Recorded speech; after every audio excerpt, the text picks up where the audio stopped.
What's up, you beautiful bastards? Hope you're having a fantastic Wednesday. Welcome back to the Philip DeFranco Show, and let's just jump into it. And the first thing we're going to talk about today is this incredibly weird and fascinating story around celebrities and fake porn. And the thing is, this situation isn't going to be just limited to celebrities, it's just where it's at right now. So we've talked about celebrities in the past who accidentally threw up a nude online, or a sex tape got leaked somehow, or they did it on purpose. Or maybe they were one of the many victims of the fappening, and the fappening 2 when people's iCloud accounts were hacked and all their personal photos and videos were released to the internet. One of the things we heard from a lot of people who weren't sympathizing as much with the victims during those last hacks was, well, they wouldn't have to deal with that if they didn't take those pictures or videos. Well, that's not fully true, especially because it's getting harder and harder to tell what the truth is. And that is in large part here due to deep fakes. A Reddit user by the name of Deepfakes was using machine learning algorithms to make porn. He was getting a lot of attention, leading to a subreddit dedicated to this with thousands of copycats. And essentially what they do is they take normal porn and a celebrity's face and they're able to merge it very well. And depending on factors like time, the amount of source footage, the quality of the footage, it can come off as very believable, especially in GIFs or lower res videos. Some of the big examples people have known about since around December, you had Gal Gadot, Daisy Ridley. I also went and checked this morning, a lot of the posts are starting to get deleted, so I wanted to make sure that this was actually a real thing. There were videos where they had fakes of Margot Robbie, Emma Watson. They look incredibly well done. One of the craziest ones I saw was of Cara Delevingne. Apparently it took a ton of assets. It was a 20-hour render, but I mean, the video looks real. It's insane how well done it is. If I didn't know that this was a real thing that was happening and the source footage wasn't so high quality where you could tell it was a professionally shot porn, you know, like if it was a cell phone or was shot vertically, the way you can tell the real stuff is like there's something on the TV, it's completely unsexy. It's like the weather, or there's a smoke alarm that needs its battery change going on. And essentially the way that it works is it takes open source machine learning AI algorithms such as Google's TensorFlow, and it puts them to work by splicing these videos and footage together. You just provide all that content and the AI does the rest of the editing. Now keep in mind, the technology is not perfect. There are examples where things have gone horribly wrong. You have like inside out faces. But still, when you have people that have the high quality content to be able to merge it, it looks incredibly real. And we're going to see more and more of this kind of content come out. They have a desktop app that's called Fake App that, according to the update today, has been downloaded over 100,000 times. And the newest version reportedly turns this into a one-button process. And once again, this situation goes past celebrities. Hypothetically, someone could do this to their ex. I mean, just one look at the deepfake subreddit right now, and you can see that they are even slowly moving towards social media women. Today, users had already uploaded videos and GIFs of Lauren Southern, Kitty Plays, iJustine. I mean, think about it. We live in the age of social media and selfies. You could go to anyone's Instagram, their Twitter, their wherever.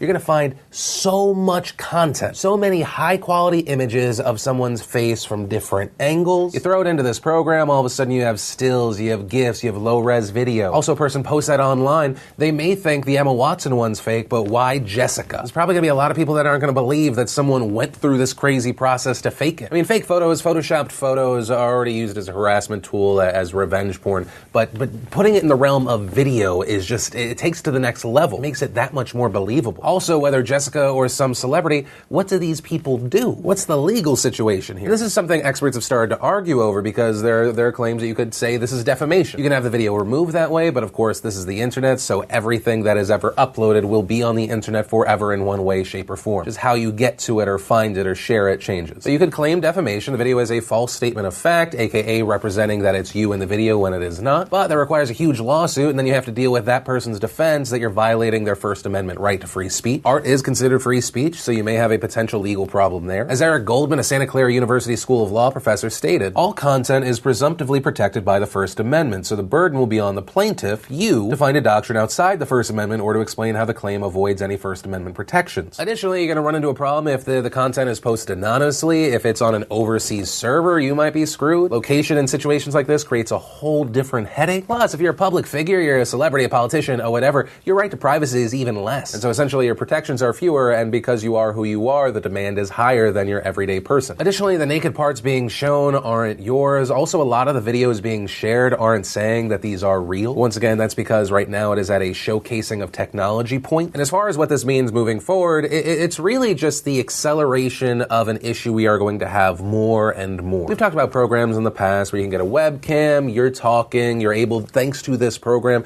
to make it seem like someone else is saying something. Now, thanks to more programs, newer programs like Fake App, it's becoming more accessible. So as this is adopted more and more, how will people be able to tell what is real and what is fake? It will be even easier for people to deny claims that something happened, even if there is video evidence. And I saw one user leave this comment, and it is incredibly true. If anything can be real, nothing is real. But with all of that said, I do want to pass the question off to you. What are your thoughts around this situation? Do you think this is going to be a problem in the realm of revenge porn, fake news, etc.? I'd love to know your thoughts on this story. But from that, I want to share some stuff I love today, and Today in Awesome brought to you by Squarespace. Whether you need a domain, website, online store, make it with Squarespace. Use their easy to use and intuitive all-in-one platform. You've got nothing to install, patch, or upgrade ever. And so if you want to make the smart move like many from the nation already have, go to squarespace.com/Phil, start your free trial, and if you really like it, use offer code Phil for 10% off your first purchase. And the first bit of awesome today is Bell Let's Talk. Yes, it is that time of year again. For every tweet and retweet of the hashtag Bell Let's Talk on Twitter, the company Bell will donate 5 cents to mental health initiatives. So hop on Twitter, go do it, or you can go into the description down below. I'll link to like 5 that you can retweet if you want. 1, it helps raise awareness, and 2, it's helping a good cause. Then we got an extended trailer for Dundee, which is definitely a real movie and not an advertisement. Side note, just make the movie. Do it. Don't tease us with Margot Robbie, Chris Hemsworth, Hugh Jackman, and motherfucking Danny McBride. It's just rude. Then we had Peter Dinklage and Morgan Freeman doing a Doritos and Mountain Dew commercial, and it's actually good. Then, thanks to the School of Life, we got the video, Why We Pick Difficult Partners. It's an interesting one. We also got a tease for the new Purge movie. It's supposed to be a prequel. I know there's going to be controversy around it because they have that, that red MAGA hat, but it says the first Purge on it. That aside, I'm just genuinely excited for this movie. I'm a fan of the franchise. The second movie is the best one in my opinion, but I'm excited to see what they do with this one. And if you want to see the full versions of everything I just shared, the secret link of the day, anything at all, links as always are in the description down below. And then let's talk about this story out of Tennessee that has a ton of people angry. Last week, a video posted to Snapchat went viral. It showed a teenage boy at Franklin High School walking up behind a female student, pulling her wig off and running away. The text over the video read, "Weave snatching," and it reportedly stemmed from a $5 bet between students. Now, the girl in this video, the girl this happened to, is 16-year-old Lauren Lulu Williams. Lulu suffers from eczema, scalp psoriasis, conditions that have caused her to have severe dryness, breakage, hair loss. So to feel more comfortable, more confident, she wears a wig that is glued and pinned to Lulu's scalp. And so that means when it was ripped off, it also left her with chunks of hair missing. Even worse, the bullying didn't end there. After her wig was ripped off, another student with a camera followed her into the bathroom where she was trying to hide. And according to Lulu, the student was laughing and videotaping her over the stall. And I ran to the stall and I could hear people laughing and seeing them videotaping. This girl named Courtney followed me into the bathroom and was laughing, and I had to close the door on her, and she was putting her hand over the stall videotaping me, and when I'd move my hand or try to go like that, she'd push my hands out of the way and keep videotaping me and laughing. I just heard her laughing outside the stall the entire time, and I was crying. And so then, horrified by the incident, her family members took to social media to condemn the bullying. Her sister Kayla posting a tweet detailing the incident, adding, "Being a strong person, she decided she wasn't going to let them win and shaved her hair to show others that you can still be beautiful no matter what. Having seen what my sister went through and has gone through all her life for being made fun of for not having a lot of hair, I'm making this post to let girls know that you're so beautiful no matter what anyone says." After posts around this situation blew up, officials at Williamson County Schools released the following statement. The Franklin High administration and the school resource officer immediately began investigating an incident when it was reported to them Friday. This type of behavior can never be tolerated at school. In addition to school discipline, WCS prosecutes delinquent behavior to the fullest extent of the law. But according to Lulu's mother, the school's punishment wasn't enough. Their punishment today was in-school suspension, which is no worse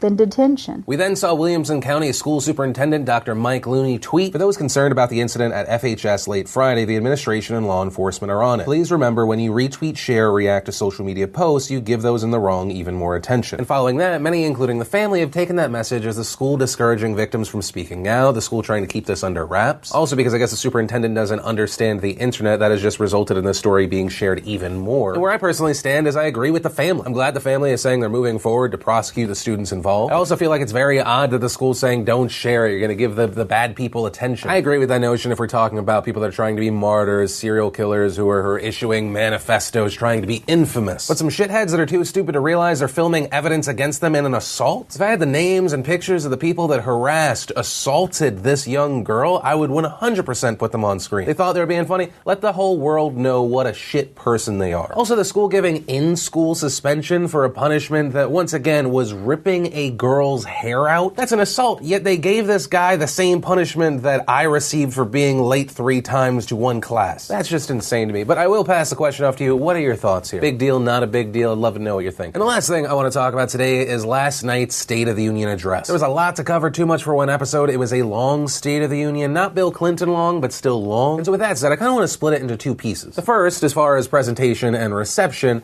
I think it was a strategically smart speech. Right, if I oversimplified what he was saying, essentially 80% of his speech boiled down to America's dope, more jobs are dope, unemployment going down, super dope, veterans are awesome, first responders are great, little kids who love our country are awesome, North Korea and ISIS and suck a bag of dicks. Right, saying stuff that if you didn't clap, you look kind of like a dick. Also, his guests that he referenced had these amazingly inspirational and heartbreaking stories. Heroes who saved lives, people who lost loved ones, that amazing story of the defector from North Korea. People in stories that just hit you right in the heart. And according to a lot of polls, a lot of people that watched the State of the Union had a very good response to it. There was a CBS poll that said 3/4 of people watching approved. The largest percentage of people watching were Republicans, but still. A CNN poll also had the majority in the positive. So there was that part. I really think there's no doubt that most Americans are a big fan of teleprompter Trump. Right, it makes us think of last year when Trump spoke to a joint session of Congress. Right, he was a calm. You even had a majority of Democrats saying, wow, that was presidential. So based on the Trump we got last night, not a surprise. Now, as far as the truth and spin behind some of his words, I think that's also a thing we need to talk about. I'm not going to be able to get to every single one, but I do want to give you some examples, and I'll link to a lot of resources down below. On new jobs, Trump said, since the election, we have created 2.4 million new jobs, including 200,000 new jobs in manufacturing alone. After years and years of wage stagnation, we are finally seeing rising wages. So there, yes, wages went up 2.5%, which was a little above inflation. U.S. factories did add around 200,000 jobs in 2017, but that 2.4 million job number has a little spin to it. The number that he's using includes jobs gained November 2016 moving forward, but Barack Obama was still technically president until January. Also, even if we use the 2.4 million new jobs, it's actually a slowdown in new jobs. If you use that same period of time, so November 2015 to December 2016, with Obama, there was actually more new jobs, 2.7 million. But that said, the slowdown's not important, not because Trump is inept or something, but because more and more jobs are being claimed. The economy is getting closer and closer to full employment. Regarding employment, Trump also referenced the African-American community. Something I'm very proud of. African-American unemployment stands at the lowest rate ever recorded. And Hispanic-American unemployment has also reached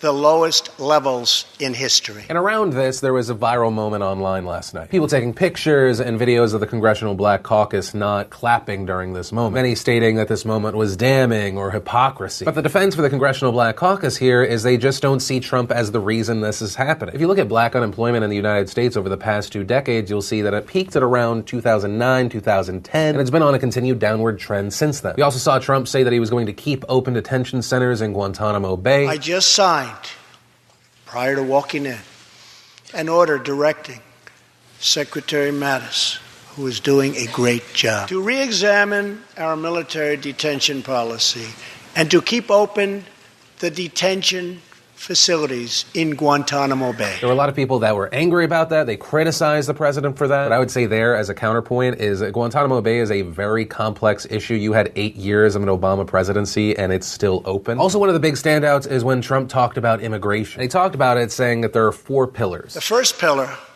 of our framework generously offers a path to citizenship for 1.8 million illegal immigrants who were brought here by their parents at a young age. And what he's proposing here is actually bigger than the number of people in DACA. The path to citizenship would take 12 years, but it's still a massive move. And a lot of people who wanted more restrictions on immigration are just seeing this as President Trump saying full amnesty. But then he hits on the second pillar. The second pillar fully secures the border. That means building a great wall on the southern border, and it means hiring more heroes like CJ to keep our communities safe. And so this brings us back to Donald Trump saying he wants that $25 billion wall and then also personnel. Right, so if this is where we still are on this issue, it really makes me wonder if we're going to see the government shut down again in a week. Then we have the third pillar. The third pillar ends the visa lottery, a program that randomly hands out green cards without any regard for skill, merit, or the safety of American people. That is once again an oversimplification and misleading explanation. Millions of people do apply, but even if those entries are picked, they don't just automatically get a visa. They just become eligible to apply for a visa and must meet, quote, simple but strict eligibility requirements. This according to our State Department. There are background checks and security screenings despite what Trump and his administration keep saying. If you want it to be handled in a different way, sure, I think that's a good argument, but you're misrepresenting the real situation here. And finally, the fourth pillar. Under the current broken system, a single immigrant can bring in virtually unlimited numbers of distant relatives. And depending on where you stand on the issue, you either call this chain migration or family reunification. But what he is saying here is true. After an immigrant becomes a U.S. citizen, they can sponsor an extended family member. Now, if you are a green card holder, you can also sponsor a relative, but they have to be an immediate family member. And also, because there is a cap on the number of U.S. visas given out every year, it can sometimes take years or decades. And the president gives some of his reasoning around the last three pillars. In recent weeks, 2 terrorist attacks in New York were made possible by the visa lottery and chain migration. In the age of terrorism, these programs present risks we can just no longer afford. It's time to reform. So I'll say, 1, any act of terrorism, mass murder, etc., wrong. Horrible. Shouldn't happen. 1 is too many. But what we're not seeing here is the president commenting on the number of non-immigrants who kill each other every single day. And that's not including the mass murders we have seen from non-immigrants, whether illegal or through the lottery or through chain migration. But with all of that said, I want to pass the question off to you. What are your thoughts about the State of the Union? If you're on the left, the right, somewhere in between, I'd love to know. And that's where I'm going to end today's show. And remember, if you like this video, you like what I try and do on this channel, hit that like button. If you're new here, hit that subscribe button. Make sure you don't miss these daily videos, which actually, if you did miss yesterday's show, you want to catch up, click or tap right there to watch that. Or if you need something lighter, watch today's brand new behind-the-scenes vlog. But that said, of course, as always, my name's Philip DeFranco. You've just been filled in. I love yo faces, and I'll see you tomorrow.